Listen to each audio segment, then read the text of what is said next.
ઘેરે 70 વર્ષની બા બેઠી હોય ને તો મારી બહેનોને કહું, મારી માવડીઓને કહું, 70 વર્ષની બા બેઠી હોય ને તો એને 70 વર્ષના દાંપત્ય જીવનની આ વેલિડિટી કઈ રીતે રહે ને એ પૂછી લેવું.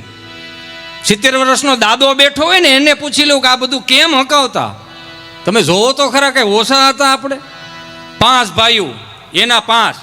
આમ તમે વિચાર તો કરો. તોય અત્યારની વહુને કમરું બહુ દુખી, હળ ન થૂજતી. તમે ક્યારેક ગામડામાં આવો, 5-15 દી આવો છો, મજા કરો, આનંદ કરો. 7-12 આપણા બાપુજીનો છે, પણ મહાનગરની હવા ગામમાં ના લગાડો. કેમ કે હવે એ એક સાત્વિક જગ્યા વચ્ચી છે, એને બચવા દો સાહેબ. 5 દી 15 દી આવો મહાનગરોમાં, ખબર નહીં હું મારો રામ ભલું કરે. જેટલા દિવસે વાડીએ ન હોય ને એટલા રાત્રે વાડીએ હોય. નગર ભાજપની સરકારમાં પાવર બહુ સારો યો. રાત્રે મારો રામ ભલું કરતે શું કરતા છે. પોગરા માની વાડીએ કરે, ફોતરા આની વાડીએ નાખે. બારા નીકળો ને મારો બાપ, કઢીને બાજરાનો રોટલો ને અડદની ડાળમાં હું તમે મોટા થયા. મારો ભૂતકાળ ખરાબ એટલે હું જાહેરમાં કહી શકું.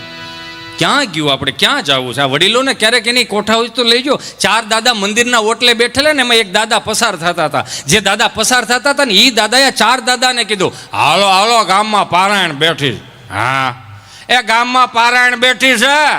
કેટલા દીઠિયા બેઠી? 2 દીઠિયા બેઠી. અને હેમત મને ખબર નહીં. ત્યાંથી 3જા દાદા બોલ્યા, એ કથા બેઠી છે પણ આપણને મગજમાં ઉતરે એવું ત્યાં કાંઈ છે નહીં. હા, આપણને મગજમાં ઉતરે એવું ત્યાં કાંઈ છે નહીં, હિન્દીમાં વાસે છે. ત્યાંથી 4થા દાદા બોલ્યા, કથા ભલે નહીં હિન્દીમાં હોય, ગુંદી ગાંઠિયા મોહનથાળ થોડો હિન્દીમાં હોય, એમાં જ માલ કાપી નાખવાનો જ હોય. આ ભૂખા રે આવડા, આ નો રે. એટલે કહું કે જીવન કઈ રીતે જીવવું ને, બાપ દાદા બેઠા હોય ને એને પૂછી લેવું. એને એકબીજાએ જોયા નથી છતાંય 100 વર્ષની દાંપત્ય જીવનની વેલિડિટી છે એ તો જુઓ.